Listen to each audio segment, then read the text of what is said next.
Good morning everyone. Today we'll start with some administrative stuffs.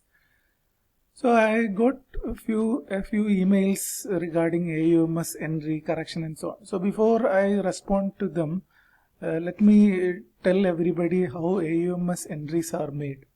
So in our assessment plan, there are 10 weekly quizzes, each having a weightage of 1. So 10 weekly quizzes will be contributing together 10 marks. So we have conducted 3 weekly quizzes so far.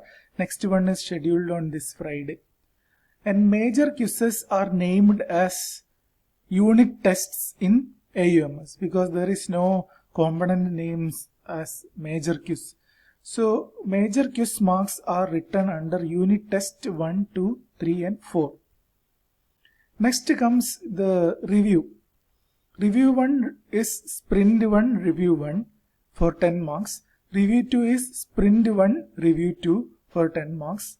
Review 3 is sprint 2 review 1.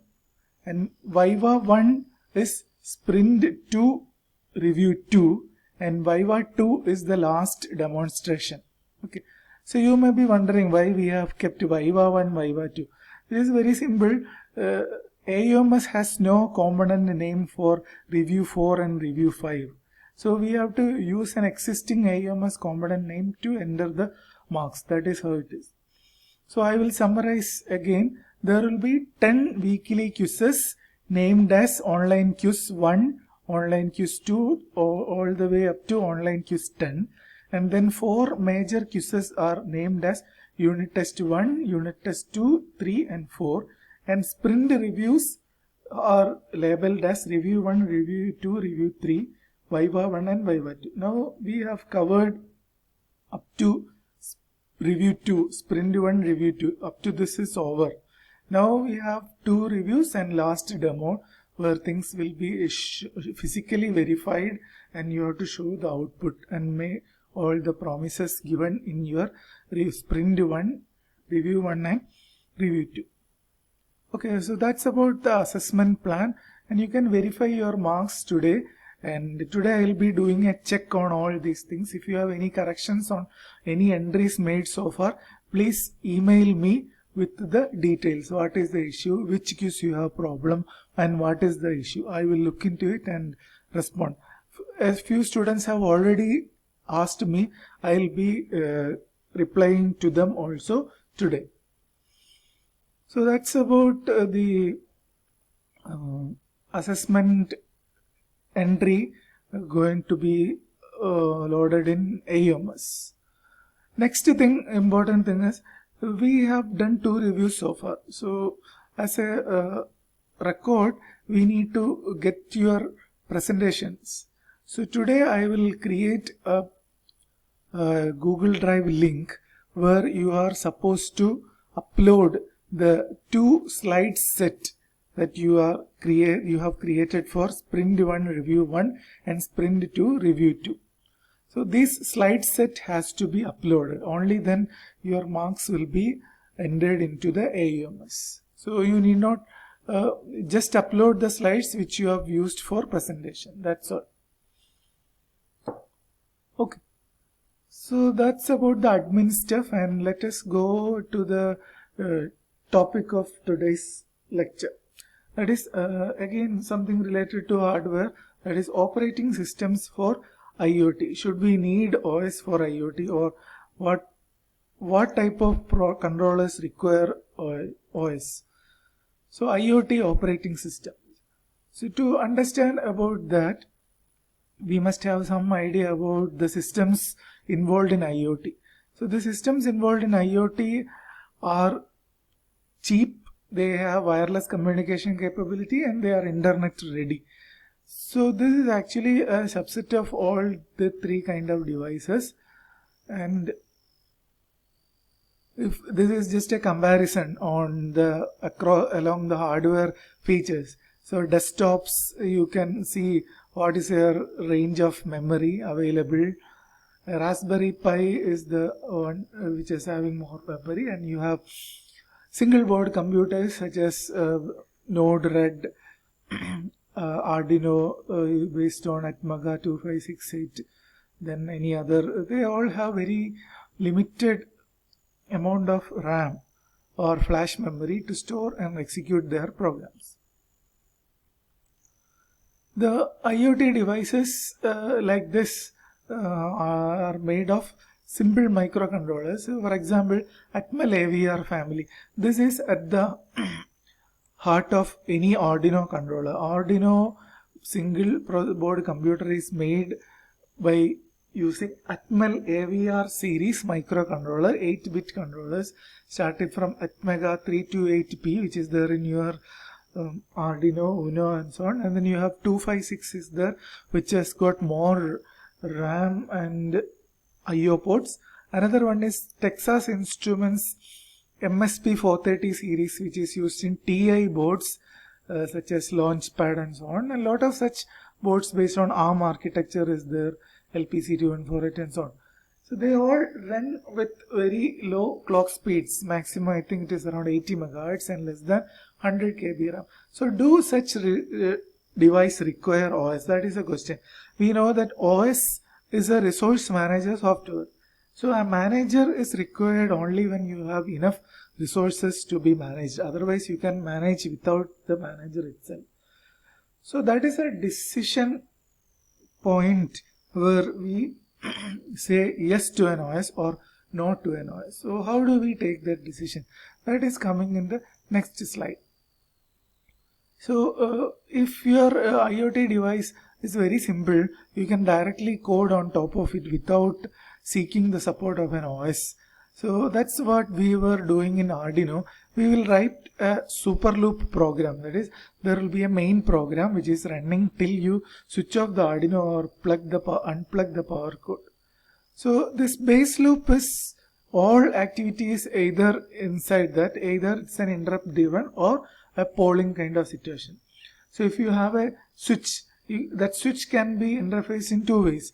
You can sit in an infinite loop and keep on monitoring the status of the switch, or the attractive way is to use an interrupt which gets triggered when you press the switch.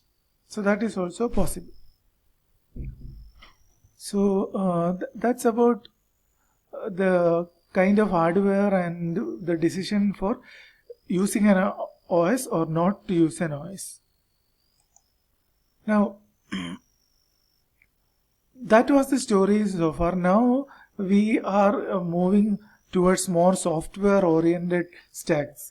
You have a lot of software stacks coming in IoT devices, and that calls for an operating system.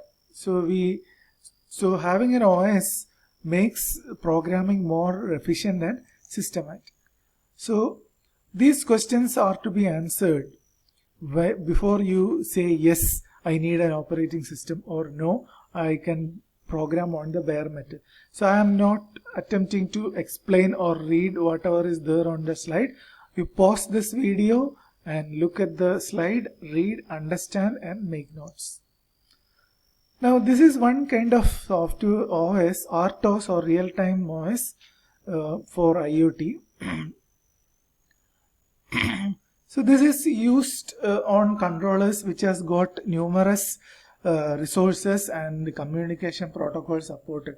So if you look at Arduino or Node MCU, not on Node MCU, Arduino, we don't have support for TCP/IP stack unless you install the shield and put some libraries. But there are controllers with inbuilt USB capacity and Wi-Fi or Bluetooth capability. Such cases we need OSs which gives additional APIs for synchronization and the services available on the hardware. So these advantages of RTOS is listed here. You should learn this and make notes. So next is design choice. What all elements should be there on the hardware. So if you look at this diagram, you can see application and hardware. Whatever comes in between this are taken care of by the operating system. You have HAL, hardware abstraction layer, and supporting libraries, device drivers, and then you have the network stack and the kernel, which is the crux of the OS, which does the bare important functionalities of the operating system, such as scheduling, taking care of synchronization, and so on. So that kernel comes in different things. So this should have been learned in the operating system subject, microkernel or monolithic kernel, what approach has to be taken. So here you need to pause the video, open Google and find out what is a microkernel, examples for such operating system, what is a monolithic approach, what kind of kernel is used in Linux kind of operating system. Okay, so such things you need to study and make notes. We will ask questions in the weekly or major quizzes. So programming model can be a event-driven system or a threaded support based on the capability of the system, capability of the processor. Now this also, there is nothing much to explain. Now this comes open source OSs are listed starting from Contiki, which is a very popular OS and supported controllers. So at this point it will be a good idea to download and install Contiki and see how to configure on a simulator to get more familiarity with this. Okay, then you have RIoT, FreeRTOS, all these are the, so just be familiar with at least one or two OSs, so that suppose somebody asks you how much you are exposed to IoT operating system, then you can say something. Okay, now you will find and get surprised that most of these platforms support the language C. So there is nothing surprising, because C is such a powerful language which can be used to program even a smallest microcontroller to a powerful supercomputer. That is why C is included into most of the curriculum.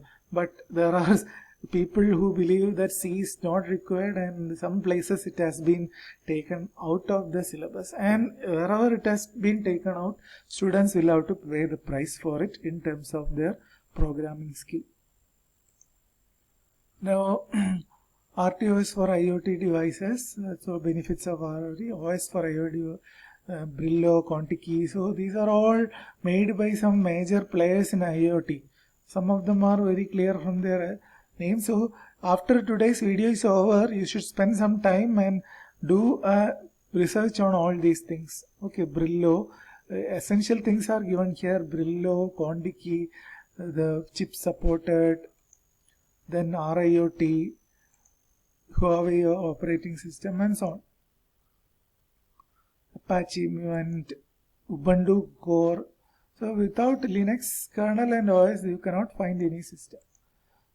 FreeRTOS with features. Then various flavors of Raspbian. If you go to raspberrypi.org, you will find numerous distributions, so on, TI, RTOS, and so on. So even though the video ends here, there is a lot of room for you to explore and find, and the depth of your exploration shows your interest and the level of knowledge that you gain after going through this slide. Okay, that's all for today's lecture. So today's attendance link will be alive from 9:30 to 9:40. So that's all for today's lecture.